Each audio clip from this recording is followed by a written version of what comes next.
In the simple World Caps game as the second player I put my capital to Andean states, while my opponent to mainland Europe, along with having a big army of troops put to Eastern Australia to block my capital army. But since my opponent didn't properly guard Europe, I went to invade it from the other side, while holding South America myself and letting my opponent hold Australia.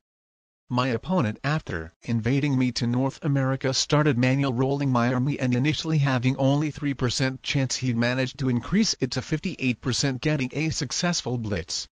So then I just recaptured it, taking over Australia and Africa. My opponent invaded all of my continents, leaving his capital with only 6 troops and blocking himself the access to my capital.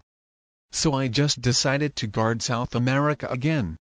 And then with my opponent capturing Africa and Europe, I decided to trade in my set at 3 cards while my opponent didn't have one at 4.